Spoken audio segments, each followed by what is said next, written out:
to you on it. Thanks, Mark, and thanks, Jim, and welcome everyone to another cannabis-focused event. I'm in the city today, and it's just really exciting times in the industry. I'm having meetings with people from California, from Europe, that are kind of in town, and there's a lot of growth and consolidation talks happening, and so it's a very interesting time. One of the key focus areas we'll cover today is the Senate proposed bill on cannabis legalization. Things like how likely is it to pass, which parts are likely to make progress, which ones are not, what does it imply for different players in the industry, both locally as well as internationally. If nothing else, it's a pretty big statement and headline to the world that the US is serious about looking at legalizing cannabis. So I'll give just a few format notes.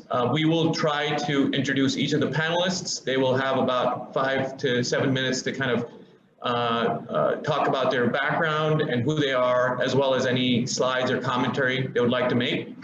After that, we will have a panel discussion. I'll be asking some questions, and feel free, any of the moderators, to jump in and ask questions as well. And even panelists are welcome to ask questions of each other. We try to make this a very lively discussion. The goal is to educate people about what's happening in the cannabis space and highlight some of the themes and operators and experienced executives that have.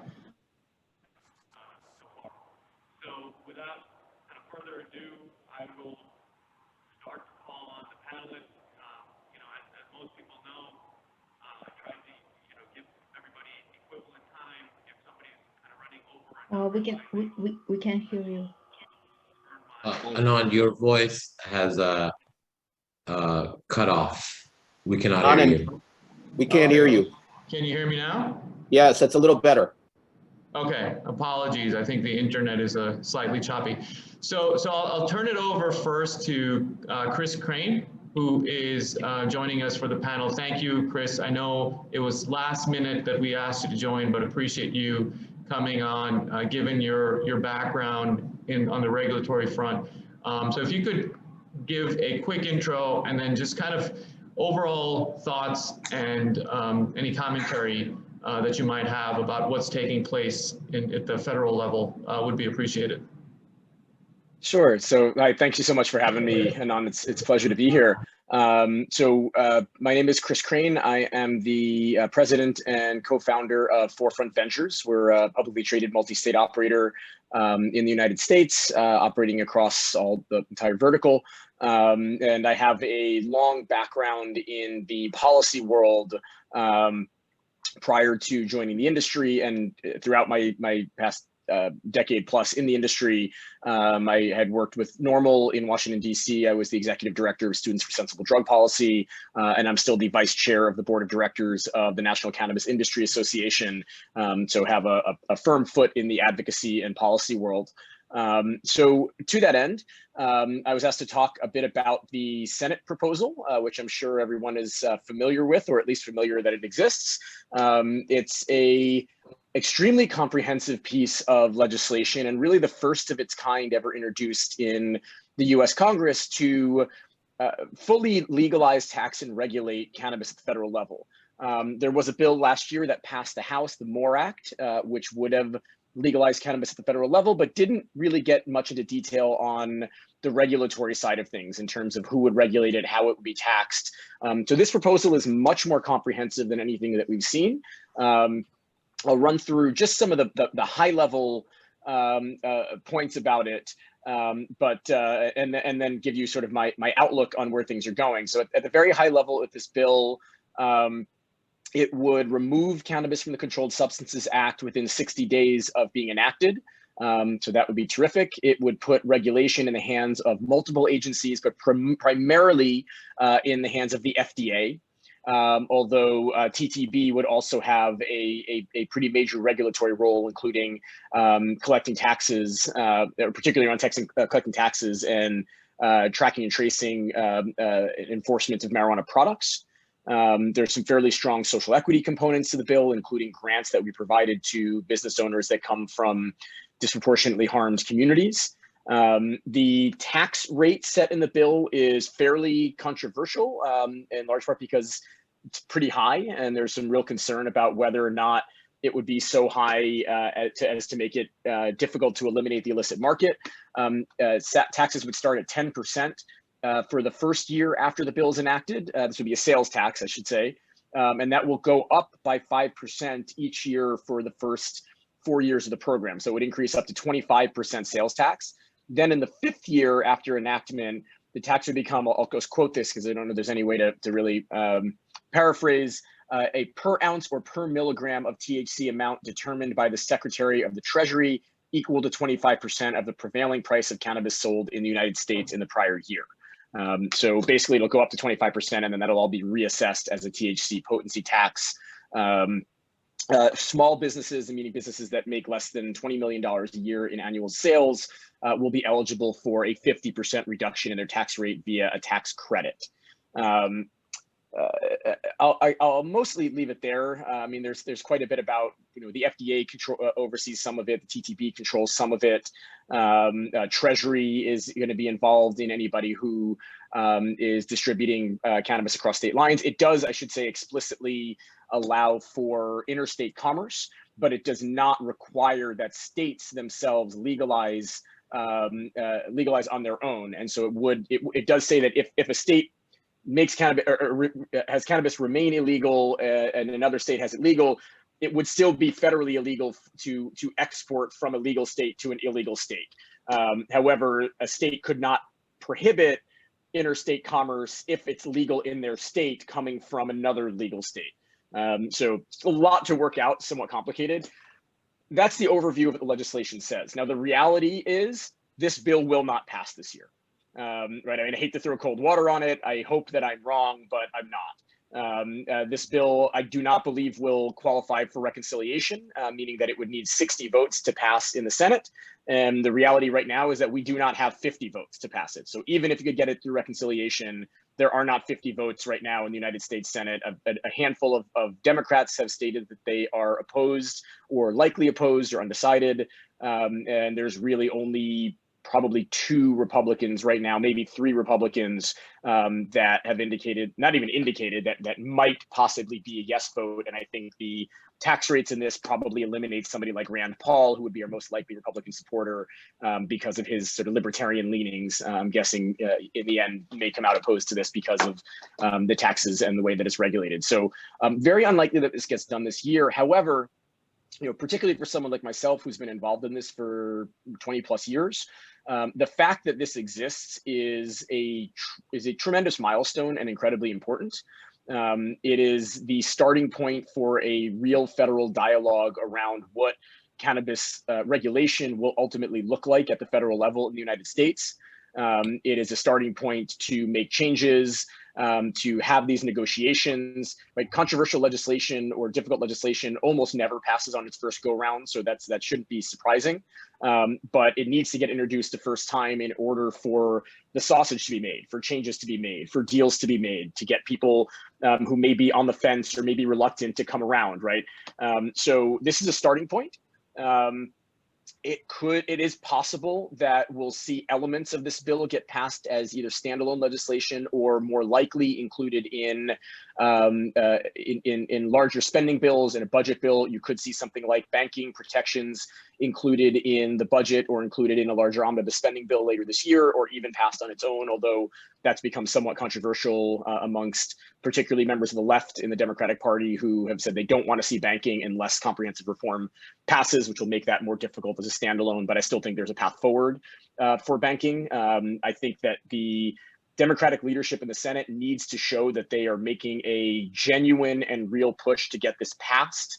And if they do that and it still fails, then it is possible that we could see a more piecemeal approach to what I would call lower hanging fruit, things like banking reform, 280E reform, potentially sentencing reform, expungement, issues that would not be as difficult to garner Republican support as a larger comprehensive bill like this.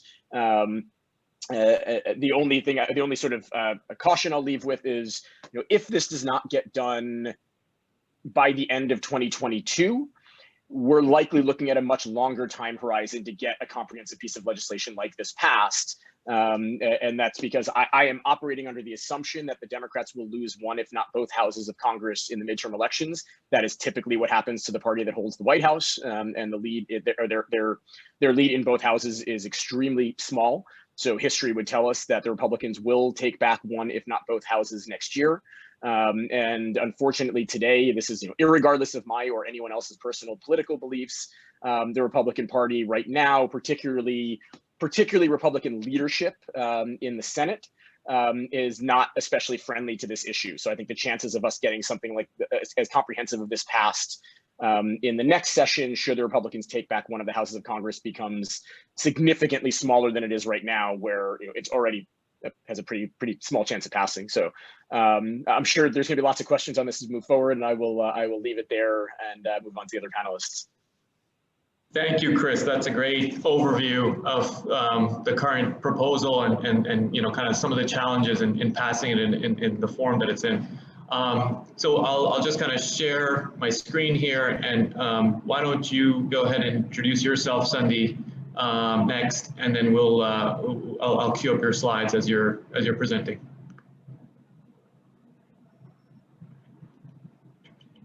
Great. So my name is Sundie, and I am with the Safe Harbor program, which was launched with Partner Colorado Credit Union 7 years ago, 2015. And we've been banking the industry since that time. We grew the portfolio methodically. We've recently split off all things cannabis into Safe Harbor Financial, into a subsidiary of Partner Colorado Credit Union, so we could isolate the risk a little better from the main membership and the credit union itself. So if you want to put my first slide up, that would be great. Sure, give me 1 second here. Okay, so just to give you an idea on how the market has grown, and this is just one credit union, and our asset size is about $600 million. So this is a major risk for the credit union that they undertook. We started in 2015 with $153 million for the total year, and we expect in our 7th year, actually probably closer to $4 billion of processing cannabis-related deposits. So, and when we talk about cannabis-related deposits, we're not only speaking about the actual sales, we're also talking about other deposits that service industry provides to the cannabis industry, because we hold the fact that if money laundering is going to happen, which is our major concern, it's probably going to happen in the ancillary accounts versus the actual sales and accounts that are holding the money, because there's too many validating points there that we can confirm that sales were made. So you see the big jump in 2019, and what happened in 2019 is that we started receiving tens of millions of dollars weekly from Canadian investors and from the Canadian Stock Exchange there as they were doing their reverse mergers. So that's when we really saw the activity start to come in, where we would have some of our licensees would actually have spent $2 million to get a license, and suddenly they were starting to sell for $50 million at that particular time. So we have continued to see an increase in investment activity through the years, but it's slowed down much more at this point in time. And if you go to my next slide, I'll speak to that one. Whoops, back up one. There you go. This I thought would be interesting to you because they talk about the tax rate and how strapped this industry is for capital. And here what you see is the depository activity over the last couple of years. I just took the last couple of years. In the red line, though, they're withdrawing an average of 97% of their funds on a monthly basis. It does not stay in their account, so they're using every dollar for operations at this point in time. And one of the reasons being is it's a highly taxed industry. So I can imagine if this federal regulation passes and they're going to add another tax burden on them. They're literally banking on their future at this point in time because the tax rate is so high in all the states, and we do bank several states at this point in time, and all the way from Hawaii over to Florida. So, you know, we're seeing the industry from multi-state level as well, but they are definitely strapped for capital. Go to the next slide. So this is the real fear. When people talk about the Safe Banking Act, and we'll talk a little bit about that at the end, the real fear is the Bank Secrecy Act. And this has always been with us, but because there's the black market history, and because there are illicit dollars trying to make their way into the financial system, it is the financial institution's job to protect the financial system and block out any illicit dollars. So that's what we're looking for. It also speaks to the fact that we have to report transactions on a regular basis. So when we talk about the expense of banking the industry and what we do, and we're probably well over $300 million a month on an average at this point in time, we probably file 1,000 federal reports on a monthly basis.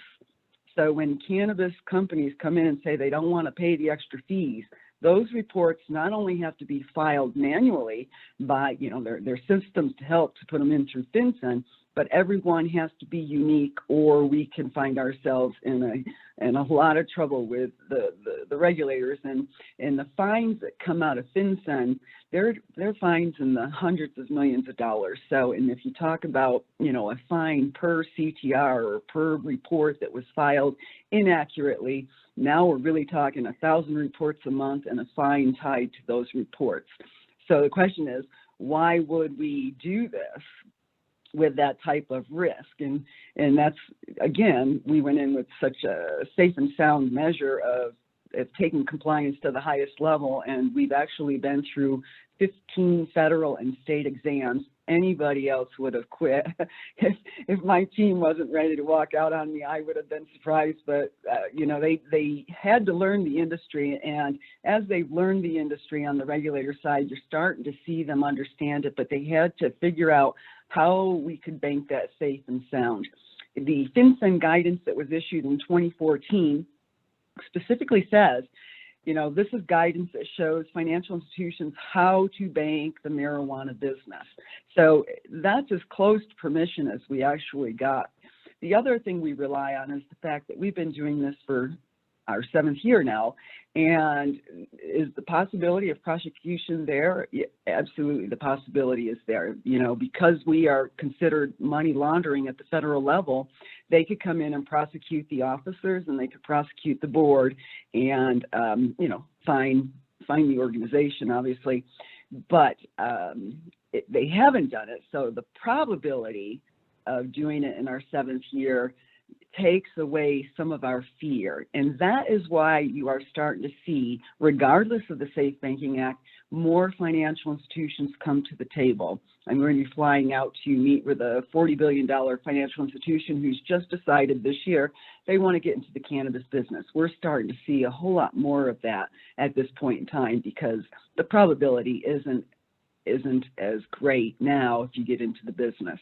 When we went into it, everybody wanted the money banked. They wanted to learn the industry. Now everybody's getting a little more comfortable. Now we're just worried about those legacy funds. If you ever get with a bank and they're talking about processing all those legacy funds, I'll tell you that those people who have the legacy funds, they have $200 million. It was made, the money was made in the black market or a gray market arena, and now they're trying to get it into the system. Anyone who says that that's going to be easy, or, you know, that they're even touching that money, I can tell you I've had several of those calls in the last 7 years, and they usually only have one call with me because they cannot document that money. So that is a big risk always to be watching in terms of investing in cannabis businesses and what their bank is doing to protect the financial system. If you want to go to the next slide. I won't talk about all of this, but I have kind of put these in an order of risk, labor, and expense, with legacy funds at the top, the most risky funds out there. and you see a lot of financial institutions, or you see these third-party fintechs saying, let's process that money because they can earn a lot of money processing legacy funds.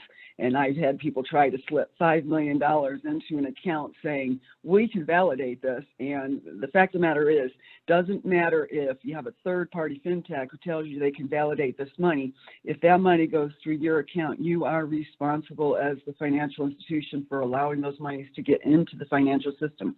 The reason investors see CRV sales way down at the bottom there, several points of validation, whether it's taxes, financial statements, or even the point of sale inventory systems and the reports that they make to the states. All of those give us points of validation for legitimate sales along with their licensing.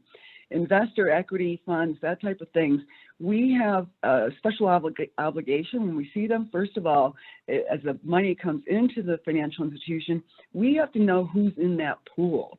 It only takes one illicit investor to get into the pool to really harm all the investors in that pool. The second part of that is deploying those funds, and most financial institutions don't want to deploy those funds, so we've had a lot of these conversations. And the reason they don't want to deploy these funds is because you have to make sure it's going to a legitimately licensed entity, and they have to be in a compliant banking program as well. So you want to watch the money coming in the pool, and then you also want to see the money and where it's being deployed. So again, there's work involved, additional work involved for the financial institution taking any investment funds in. The same thing for lending. You know, it may be fine that you get the money into the pool and you loan it out and you get it to the companies, and they're legitimate companies, but how are you making sure the money coming back to the investors is not illicit money? So again, you really have to rely on the financial institution having a solid cannabis banking program to be watching that money. All of this, again, adds to the risk and the labor and the expense. So I think you're going to have to hit enter a couple times to get past those three. So let's go to the last slide.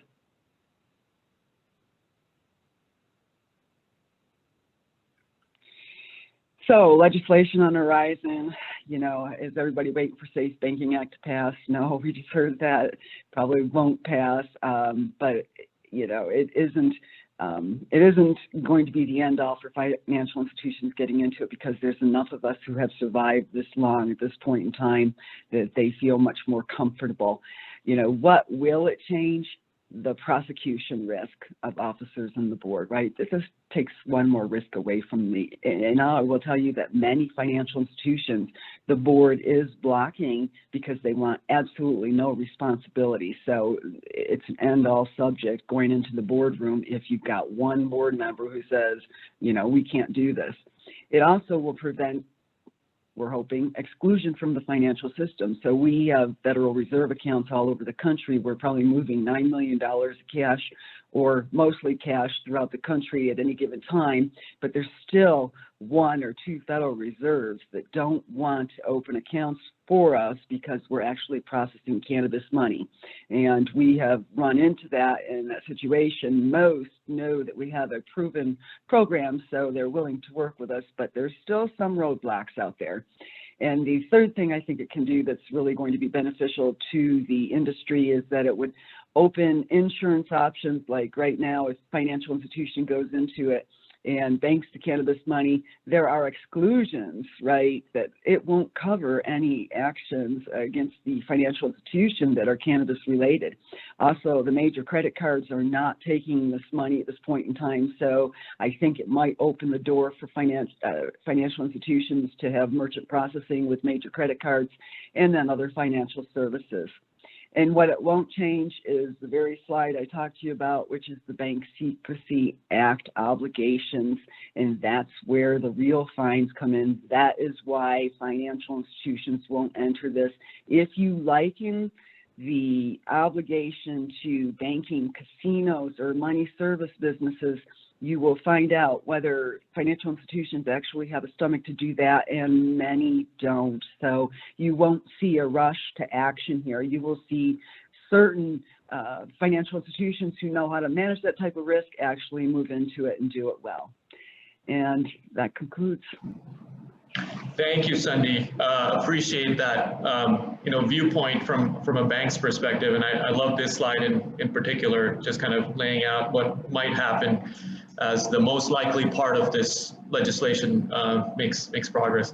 So I'll turn it over next to Maddox Svensson to give a quick intro, and then we'll do Jay, and then we'll launch into a discussion about how this bill is going to impact, or potential parts of it are going to impact, operators as well as investors.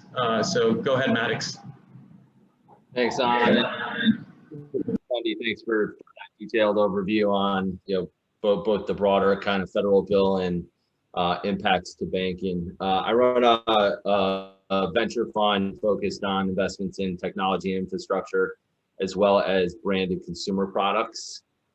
Prior to launching L2, I co-led M&A and investments at IAC.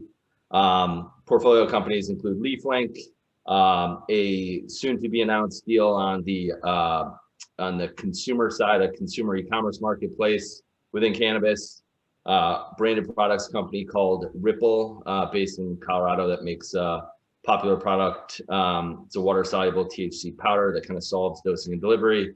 And then fourth company in our portfolio is a company called Celebre that focuses on cellular agriculture, manufacturing cannabinoids via non-plant-based processes. So would love to just share kind of my overview, my thoughts on kind of the recent proposal that Schumer had put forth. I agree with Chris. I don't think this has any chance in passing, but it's a step in the right direction. I think one of the most important things that came out of this bill was the specificity of incorporating a number of the different agencies that will need to weigh in. If we rewind back to 2018 when the Farm Bill passed, that I think abject failure might be too strong of a word, but it really hampered the market from the perspective of there wasn't enough specificity and there wasn't enough detail around how the market would be regulated, which basically created a lot of uncertainty and ambiguity, which has prevented the market in CBD from functioning as well as it should be. Retailers are still loath to take non-ingestible or to take ingestible products. And so I think Schumer did a really good job. And I know folks were waiting for the bill. He had been talking about it for a while, but it seems like he had engaged in pretty deep conversation, took his time to include all of the stakeholders that will be important in regulating this market. As Chris has alluded to, this is incredibly complex when it comes to banking, interstate commerce, social equity.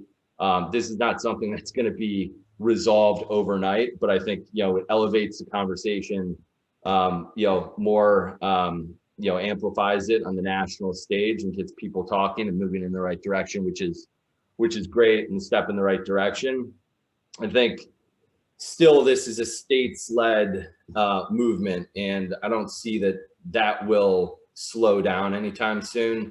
I think when you look at the kind of federal policy making versus the state policy making, state legislators generally are part-time employees of the state, and states need to balance budgets. So, in a state context, situations can arise where, politicians and legislators can trade something for cannabis legalization without kind of, a significant amount of, political pushback, whereas at the federal level, they don't deal with those dynamics in quite the same way.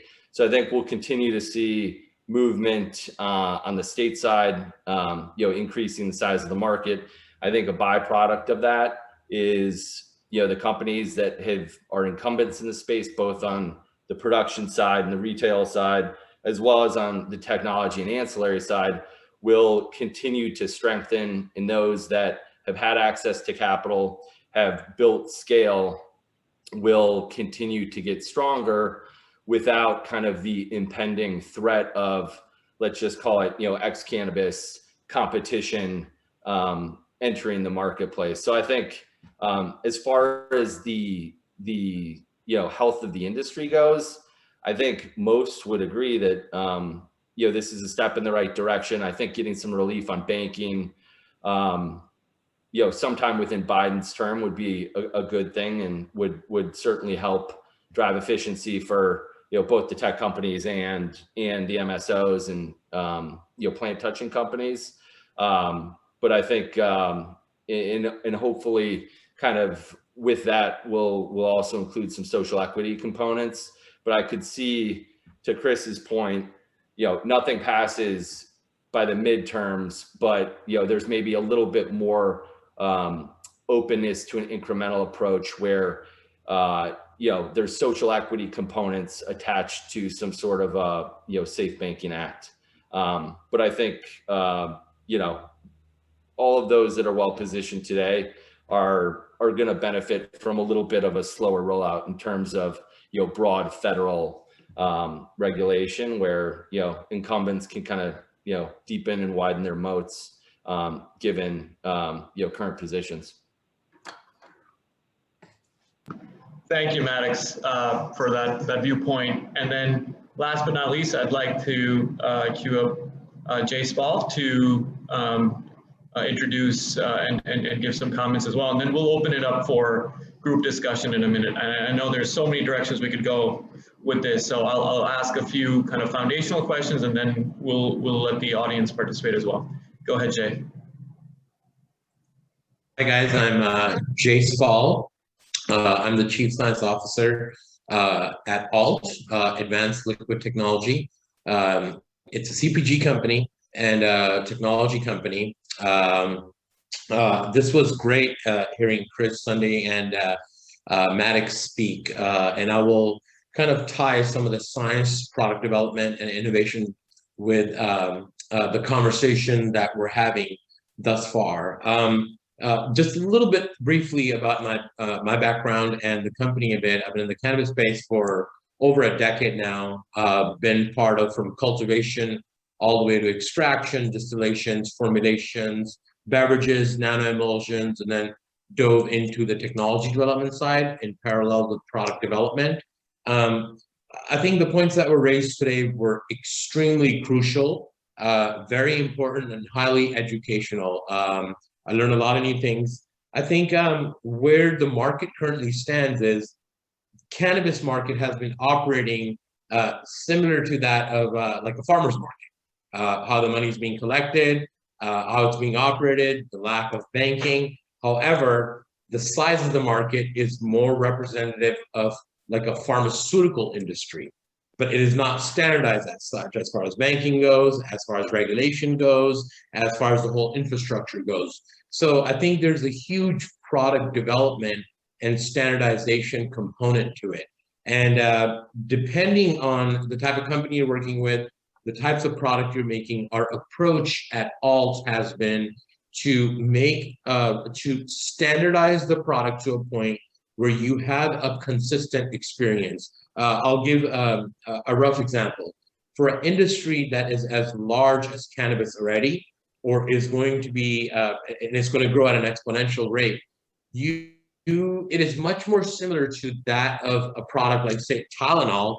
When you go to a store and buy Tylenol or ibuprofen, you get 200 milligrams every time you get it. You don't get, one time it's going, oh, this batch is, at 80% and you got 175 milligrams. This batch is 230 milligrams. I believe this is a very crucial component when it comes to laying out the infrastructure as far as the government goes, private companies goes, banking goes. I believe this is a major component that is adds discomfort to the physicians, to the teams that are trying to put all this together. So being kind of a bit on the front lines on the technological component of it, and very happy to be with an amazing company and team like ALT, because our strategy is to do precision dosing where the consumer is very comfortable and they know kind of what they're getting, right? So, and also the physicians are happy with it. then I have conversations. We have conversations with individuals like yourselves who can kind of add this to their profile and understanding that which way the market is, which way the product development is moving. I'd also like to add one comment that, you know, the cannabis industry is competing kind of with the pharmaceutical industry and also the alcohol industry. Us being in the beverage space, the non-alcoholic space, the cannabis beverage is is growing at a very, very rapid pace, right? So there are some challenges and discontent against the pharmaceutical industry because cannabis is viewed as a competitor. So we have to run this business, the product development, the innovative product development, the banking infrastructure, the business infrastructure, the regulation, the compliance in a very similar fashion to the pharmaceutical space. Yet we have to maintain the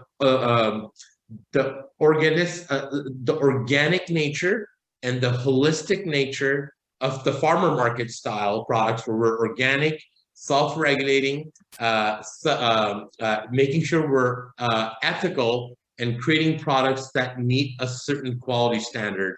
So I believe that that is a very important personal goal of mine. This is a vision of our company at Alt. And frankly, there are certainly challenges, right? Because companies that do have the $200 million or even $50 million legacy, as you talked about, Sunday, that have that money, they're at a clear advantage on entering the space at just about any level, figuring out on allocating some of those funds and having a more advantageous situation than some of the companies like ourselves, which are very early startups and are wanting to take a very standardized route where we want to make investments with universities, do studies. Companies like, you know, GW Pharma, for example, who allocate $500 million to a portion goes to lobbying, portion goes to universities, all that, they're clear at an advantage. Hence, us being here talking about this to work on capital raises to be able to execute on a very standardized process that helps the governments, the private companies create this infrastructure while we continue to create products that give the consumers a standard organic experience. Thank you. Thank you, Jay. Appreciate that. And so I'll just say a couple of words and then we'll open it up to kind of panel questioning.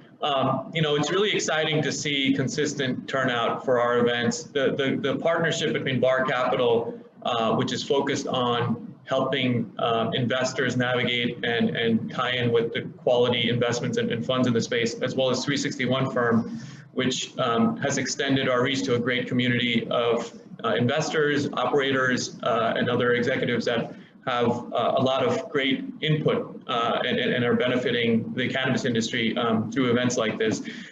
You know, part of the excitement is, you know, things like safe banking, they're getting very close to happening. And so I'd love to focus on the parts that we think will pass in hopefully the nearer term, and what that implies for different areas. And one of the key you know, areas, which was already brought up in the chat, is on the social equity side. So Chris, I guess I'll kind of open up to you, but all the panelists, you're welcome to kind of chime in.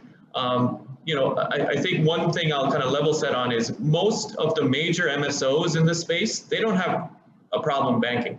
They've reached a size where, you know, they're able to get capital on much easier terms. But for startups, for younger companies, it has been a very big challenge, and it has stifled the growth in the industry for quite a while. And you know, for investors, there's been a overhanging cloud in the cannabis industry. Will the federal government kind of reverse stance and go after the states or the banks that have been helping bank the space, like Sunday has talked about? So as an opening question, Chris, if you could talk about kind of the social justice part of this, and in particular safe banking moving forward. Yeah, I mean, it's an incredibly hot topic right now in DC in particular. You know, if anybody watched the press conference that Senator Schumer and Senator Booker held, at the end of that press conference, Booker really went out of his way to say that I will not support, I think he said, I will lay myself down before I allow an easy banking bill to pass that just makes these rich companies richer at the expense of social justice. And that's reflective of a debate that's been going on behind the scenes about really whether or not banking and safe banking, the Safe Banking Act does anything on the social justice side. And it's created a real rift among advocacy organizations that are working on this in DC, where you have groups, for example, like the ACLU and the Drug Policy Alliance on one side lobbying very hard to say, we cannot advance a banking bill without comprehensive reform, right? It's not justice focused. It doesn't do enough for social equity. And then you have groups like the Minority Cannabis Business Association, which represents the interests of social equity, Black, brown, diverse business owners, saying we need safe banking, and this is critically important for for social equity licensees. And the reason for that is you're absolutely right, Anand, that for the larger MSOs, banking is a challenge for everybody, but there are no MSOs at this point that don't have a bank account. But for smaller businesses, for mom and pop businesses, and especially for social equity operators or who have traditionally had a harder time accessing banking services to begin with, it is a lot more challenging. But the bigger problem is lack of access to capital in general, and the fact that safe banking would open up traditional lending, would open up loans, would open up financial institutions to the industry. And there's no doubt about it that would benefit larger companies as well, right? The larger companies would be the first to gain access to the largest financial institutions, to huge sums of capital that are not available to them today. But right now, the biggest challenge facing equity operators, and I'm working with a few of them. I'm part of a group in that's a senior advisor to a social equity operator or licensee in Boston, Massachusetts, and I've worked with others around the country. And the biggest challenge by far is this access to capital question. And we're actually at a point now where, even though there's more capital being injected into the industry in general, more investment in the industry in general, it's actually more difficult in some ways for social equity operators to access that capital because the industry has gotten more mature. And as capital that had been sitting on the sidelines starts coming into the industry, they're typically going to be less risk averse. And so they're going to put their money in operators that have a proven track record. So existing MSOs, existing operators looking to expand, more likely than they are to put it into a new startup equity operator that has to go out and compete with these larger operators. And so we've created a situation where the states have started to do a pretty good job of figuring out how to get licenses in the hands of these disproportionately impacted communities and these equity licensees, but they have not figured out, and there really is no way for them to solve the issue of how to get these folks funded. Right? Some states have created grants programs, some loans programs, but it's a very small drop in the bucket of what's needed to get these businesses up and running. And we've created a situation where the most viable source of capital for many Black operators, brown operators, social equity operators are the MSOs themselves, because they're the ones attracting most investment, and they're now looking for additional ways to gain market share in these new markets where they may be limited on the number of licenses they're allowed to hold. So if they fund an equity licensee, they can get a shelf space agreement, right? They can get a small equity position in some cases, right? They can get management fees, right? And have other ways to get larger penetration into a market where they're otherwise constricted from doing so. And look, in some cases, those are good deals that work out well on both sides. And in some cases, they're quite predatory. But regardless of whether they're good or whether they're predatory or somewhere in between, the reality is that equity operators should have the ability to access other sources of capital if they want to go and get an SBA loan to fund their capex at 3 to 4 to 5% interest rates, which would be well below what they're getting even with good deals that they can get in the current cannabis environment from cannabis lenders or MSOs. So I'm very much of the mind that opening up banking would be a major benefit to the equity community and to equity operators, but it is a very divisive issue right now when it comes to debating these issues in DC. Thanks, Chris. Sundy or any of the other panelists, if you have any thoughts about it? Chris, what do you think the likelihood of safe passing, or what form do you think something will take, I think something will happen by the end of Biden's administration, but what's your view on what that actually looks like? It's a great question, and I mean, I wish I had the answer, but I'd be loath to make a prediction. I think if I had to guess, I think that because safe banking as a standalone bill has become somewhat of a political hot potato, right? I mean, Booker drew a pretty fine line there in that press conference. I think it's much more likely to happen as either an amendment or more likely even just written into either the budget or some larger either reconciliation bill or omnibus spending bill. It would be very hard for even the most progressive Democrats or Cory Booker to say, I'm going to veto this $1 trillion spending bill or reconciliation bill because it has a banking provision in it. So I think that's a way to allow folks like Booker to save face, allow it to happen, but not force those Democrats to now go on record and have to vote for or against it. Either way, they're going to take flack. So I think that's probably the way it happens if it happens. I'm not convinced that it will during the Biden administration, but if I had to put a bet on it, I would bet a small amount that it will. I think it's more likely than not, but it's by no means a slam dunk at this point. And then on the social equity side, in terms of the federal Schumer's bill not passing, what do you think in terms of the specific elements of the policy proposal, what do you think is palatable in terms of resentencing and like the specific things that folks will say that's not what we want, but this is a real step in the right direction?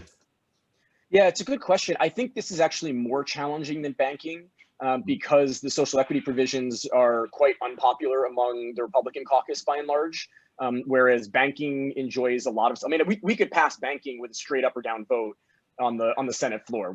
I believe we would get more than 10 Republican senators to vote for it, in large part because the American Banking Association has been supporting it, and so it's viewed by a lot of offices on the Hill as a banking bill more than a cannabis bill.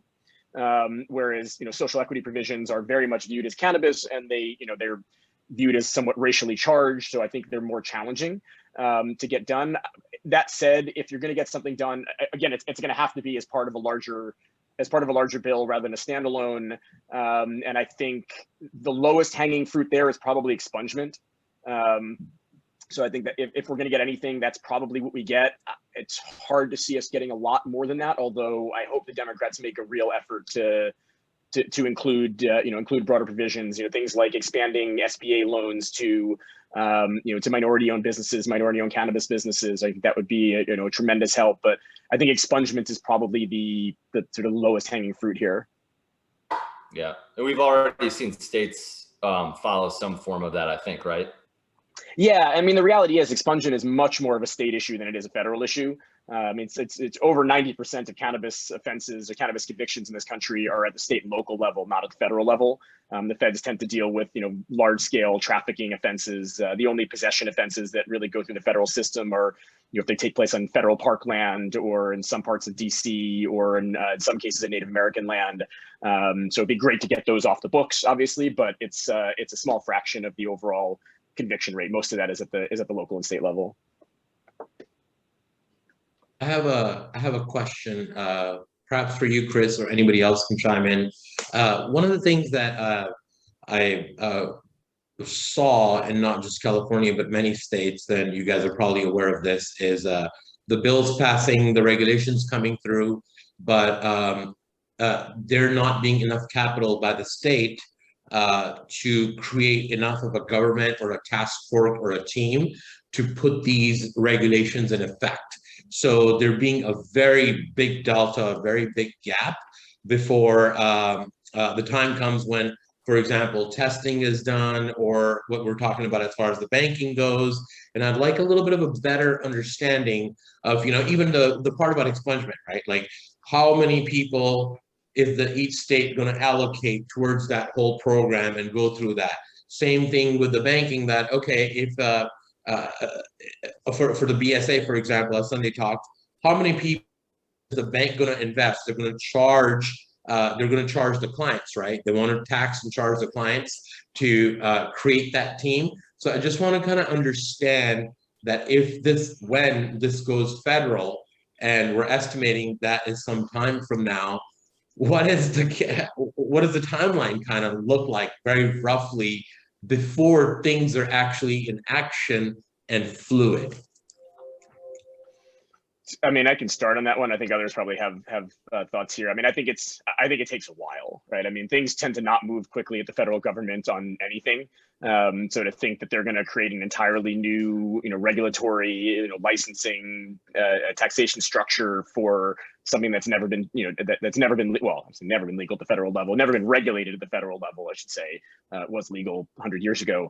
That's going to take a long time.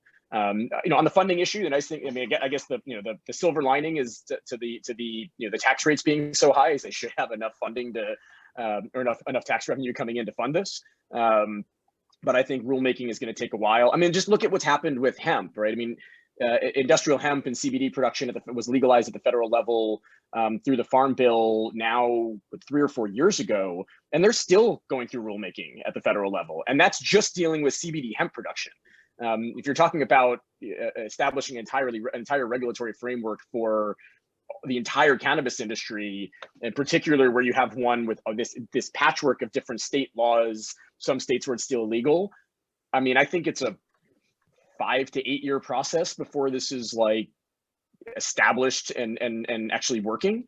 But it's, so it's going to come in piecemeal, right? I mean, some of it will be implemented faster than others, right? Expungement is not that difficult at the federal level. That's all, they just got to go through federal databases and through the federal database, and they can do that fairly easily, right? Some states have shown that states have been able to do this on their own. It might take a year or so, but that shouldn't take years. But other issues around, rulemaking and enforcement and regulation, I think that's going to be a multi-year process. Yeah, May I ask you a question?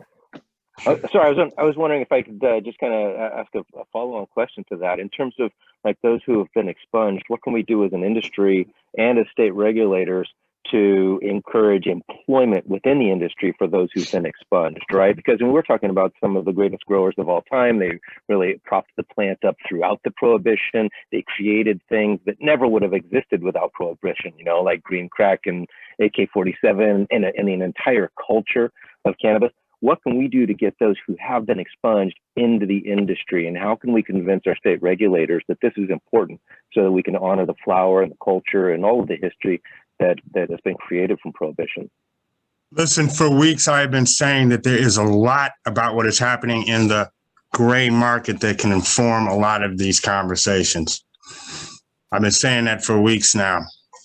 If I could step in and answer that question directly, Todd, you raise a perfect question. And if anybody wants to reference some of my comments in the chat, it's a subject that I'm obviously dear to. Industrial hemp is our purpose. We founded a co-op this last year called HMP, which stands for Hemp Made Products. And I'm continually battered with this confused notion of the difference between hemp and marijuana. And we simply need to further distract people from the fact that they're not the same thing. And I think this is critical as far as a jobs issue, an economic development issue, reintroducing prisoners and people expunged from felonies into the economy.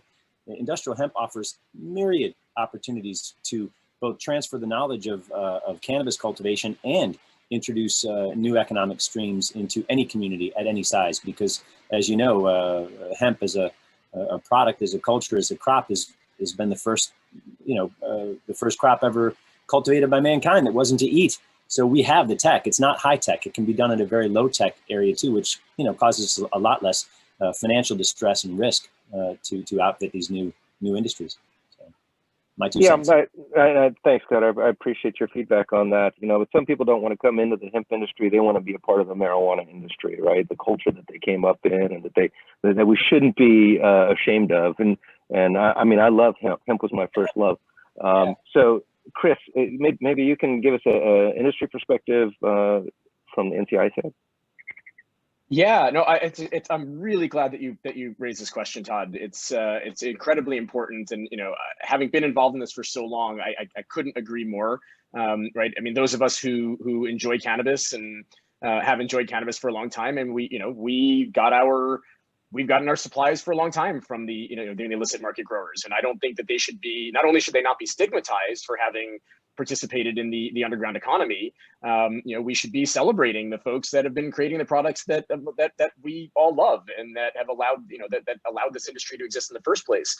So there's a number of ways you can do this. And I think, a lot of the focus at the state level has been on how to get, how to allow folks who have been impacted by the war on drugs or impacted by prohibition to get licenses. And that is incredibly important. And you've seen, states like California and Massachusetts and Illinois and now, New York, New Jersey have pretty good provisions in their laws to provide or to allow folks with, with criminal records for cannabis or who come from neighborhoods that have been disproportionately policed to get licenses. And that's incredibly important, but it's only a piece of the puzzle, right? Because the reality is only, 1% or so of the industry is going to be an owner, right? Just like in any business, right? The vast majority of the people who participate as employees, right? Participate in other ways than just owning their own business. So tremendously important to make sure that those who want to own their own business have an avenue to do that. But we also need to be doing, I think states should be providing job skills training for folks who maybe have been in the underground economy, aren't familiar with how to, they're as familiar with how to operate within a legal regulated environment, to create these pipelines for employment. You've seen in New York, for example, I believe has an element in their law where they'll provide, I believe, licensing credits for businesses that hire people who were formerly incarcerated or who have cannabis convictions on their records. So you can actually financially incentivize businesses through tax breaks or breaks on their licensing fees and regulatory fees for hiring folks. I think you should be working with organizations that do skills training for formerly incarcerated individuals or who work in the communities that have been disproportionately impacted to have them provide those pipelines to employment for the industry. So there are ways that we can do this. We started to see some states kind of scratch the surface, but it is important. I guess, the last piece to this that I would mention is something that a good friend of mine, Adam Smith, from the Craft Cannabis Alliance in Oregon has raised is, traditionally in the traditional markets, there has been a synergy between traditionally, black and brown inner city, call them distributors, right? Dealers, right? The people who have provided the product to the consumers who want it, and the predominantly white farmers from places like Humboldt County, Mendocino County, who have also been disproportionately targeted by law enforcement, right? The helicopter flyovers in Northern California, right? The raids, the mass arrests of growers out there. And there's been a synergy between those two groups for decades without them really knowing it, right? Because it's kind of cut off by the middlemen that bring the products from these agricultural regions to these cities where they're largely distributed. And so when we talk about how we regulate interstate commerce at the federal level and issue social equity licenses, it would be great if we could maintain this synergy and these distribution networks, by providing social equity licenses and priority social equity licenses to those traditional farmers, right, who've been growing some of the best cannabis in the world in places like Mendocino and Humboldt and the Oregon coast, as well as the predominantly people of color in cities around the country that have been distributing it, make sure that they also have access to the license and that they have first access to product that's being shipped from these traditional growers, right? It's the old sort of Steve D'Angelo Harborside adage, out of the shadows into the light. We don't need to recreate all of this and put it all of it into the hands of new businesses. We should be doing everything we can to provide pathways for those who have been doing this for decades to now do this legally and maintain that network. Perfect. I'd like to add one thing, a comment, and it's slightly on the topic. It will resonate well with the conversation we're having right now. I have one of my very near and dear friends. A little preface is, there's a way we're moving forward in a very progressive, hopefully an aggressive fashion, in a very organized fashion. But as we're talking, we also have to look at the past and make corrections, adjustments, and be fair to the people who have been on the front lines in a very noble fashion, right? So this is a very small story about one of my really close best friends, I would say. This guy was in the hemp space many, many years ago. This was before the 2018 Ag Bill. And he's a white male, but he happened to be in an area where he was cultivating hemp plants specifically for a very large group of patients and small underground operation for people with MS, for children with epilepsy. And this is one of the world's leading geneticists, plant breeders. And, I'm a scientist myself.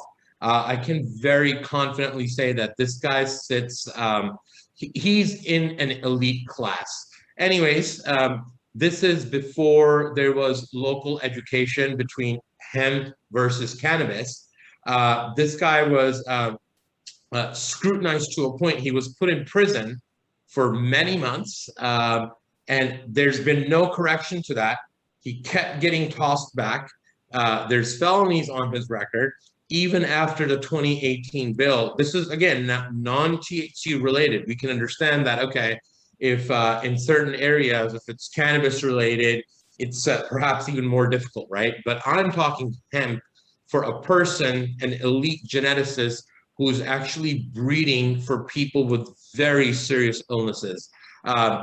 Currently, he's in a position where it's very difficult for him to capitalize on any global opportunities. Companies want to work with him, but he's not able to travel because of his record. So I believe that the discussion we're having here is a very, very crucial and important component because we need to address these problems moving forward. It is very important for the industry to make these corrections.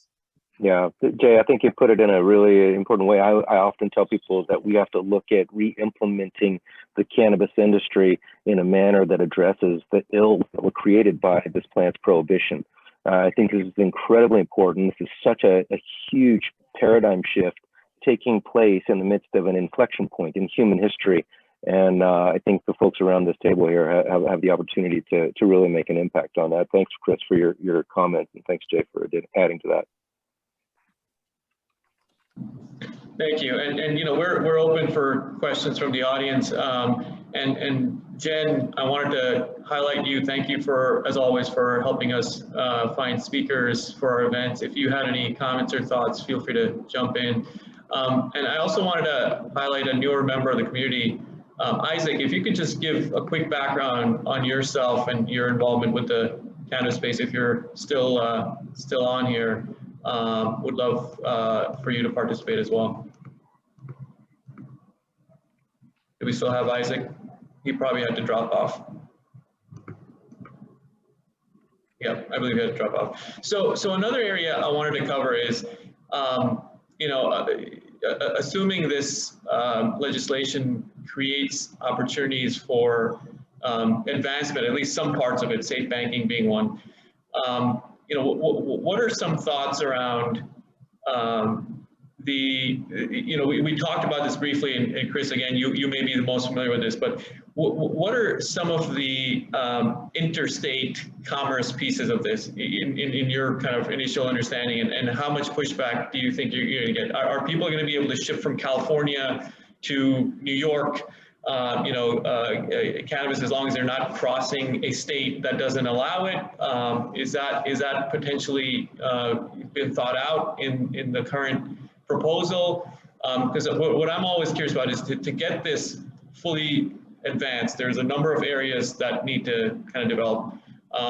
States having choice is great. I think it'll make it easier for those that want to legalize to move ahead, and those that are culturally kind of opposed, they'll take longer, and that's fine. But in terms of cultivation, there's an oversupply on the West Coast, and obviously there's a lot more experience in growing, and the conditions are far better in the West Coast, et cetera.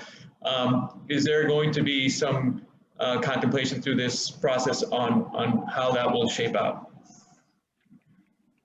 So my understanding is, and others may have more detail on this. My understanding is that the legislation specifically allows for interstate commerce, and it prohibits a state where it is legal from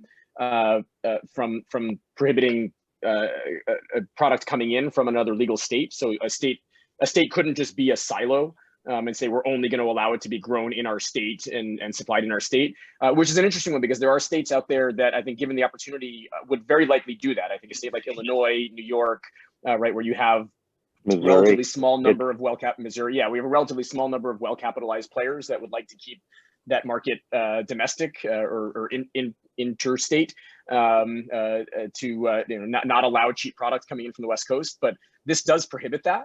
The question though is how does that work in practice, right? Because it does say the states are still allowed to keep it illegal. You could absolutely see a scenario where there's basically a wall of states, of illegal states, separating the West Coast from the eastern half of the country. If you look down the map, I mean, you could see it going, the Dakotas right down through, say, like, Kansas, and I don't have a map in front of me, so I can't give you the straight line, but you could very well see where there isn't a path where somebody could drive their product, or put it on a freight train or something from California or Oregon into the Midwest or the East Coast.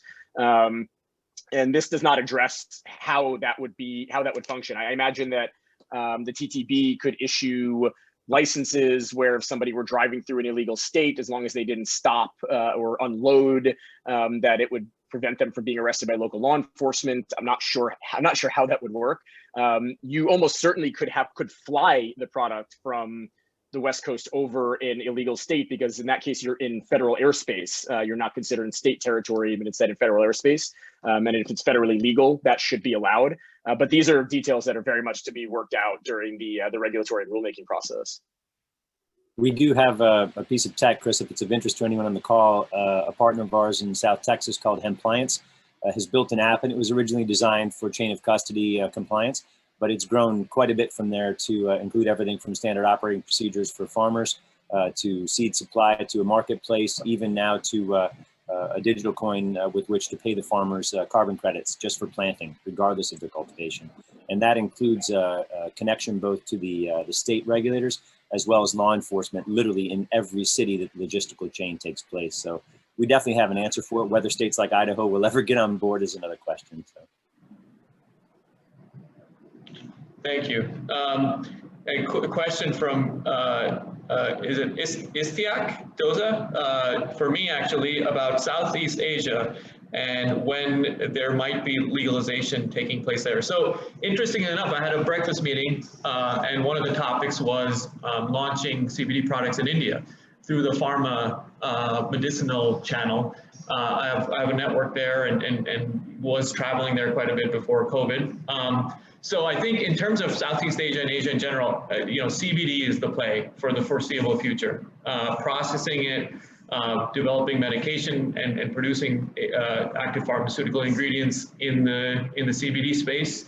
I can't see culturally most Asian countries accepting THC until it becomes potentially legal federally in the US and other Western countries, and it becomes another area to trade.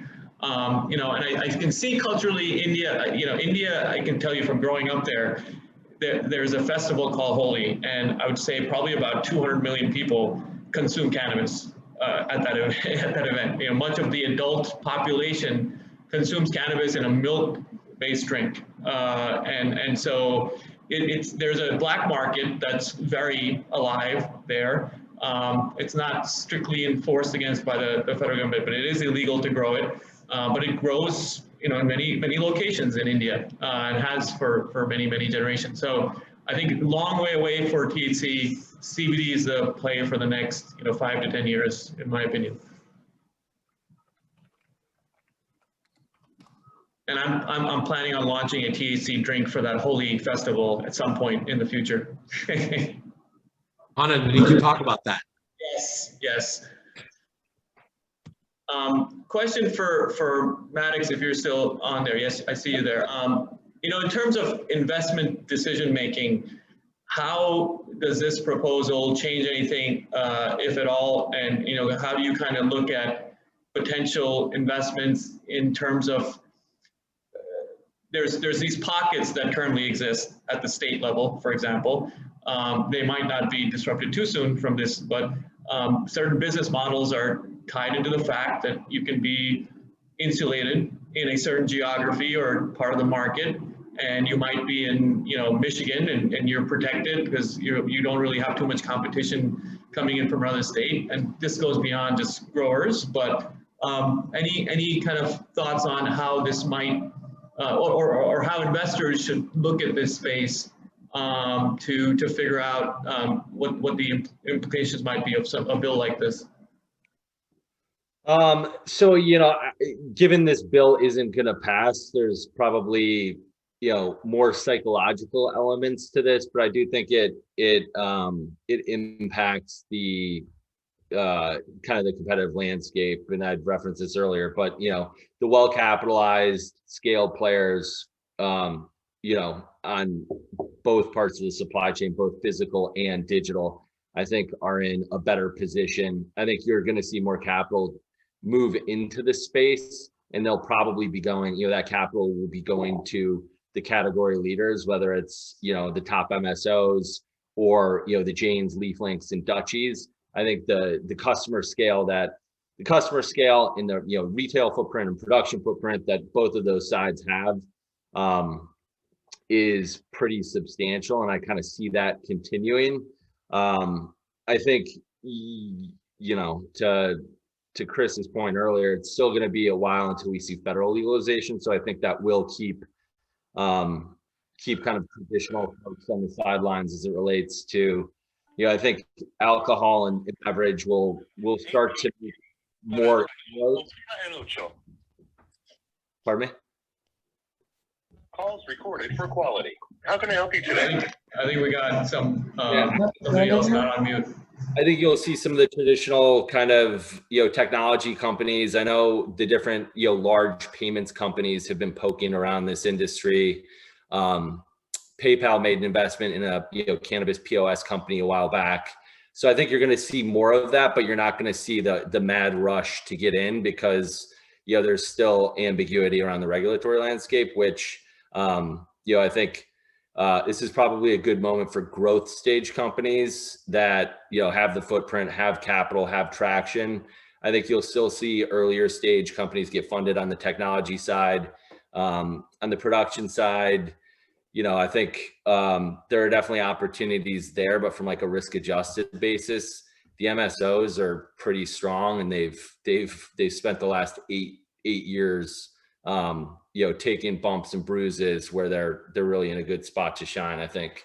And then I think, if SAFE or some form of that passes, I think that, dramatically impacts some of the technology companies that will have payments as a meaningful lever to their business models. LeafLink being one that, already does that more on the B2B side. So it's less, it's not dependent on the card networks, but they're monetizing payments there. But for the consumer marketplaces, I think in the POS systems and kind of that side of the tech stack, the passage of SAFE will be very meaningful to the kind of monetization potential of those business models. Great, thank you. Scott, I see you have your hand up. Maybe from an earlier question. It was. Sorry about that. I'll take it. No worries. It's the virtual hand. It stays up.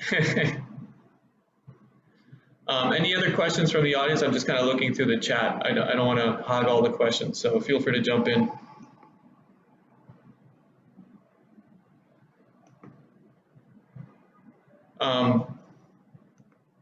Let's see here.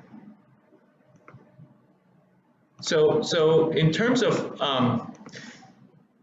exploring another avenue in the cannabis space, I see somebody else has got their hand up. If you've got your hand up, you can just jump on in and unmute and ask the question. I see VX Global as a name. Sorry. Yeah, I'm sorry. It just does that automatically. Yeah, my question is, and I think I put it in the chat. What's happening in Wyoming is that there's a couple of crypto banks now that have charters that allow them access to the OCC1 federal charter, so they can borrow against the Federal Reserve.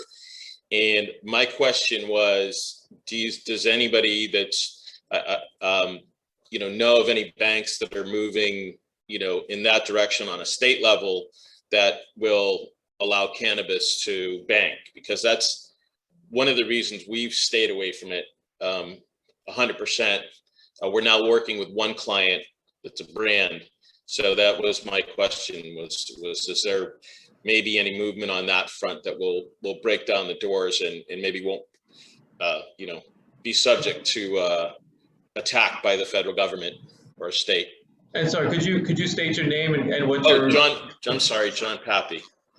Okay, great. And what is your firm involved with in terms of the cannabis space? We typically do investment marketing. We've had multiple clients come to us on the cannabis front and turned almost 100% of them down. The only one we're working with has a CBD brand line to it, and then they're venturing into the drink lines for cannabis and grow. And so we're just trying to get our arms around that right now from a regulatory standpoint.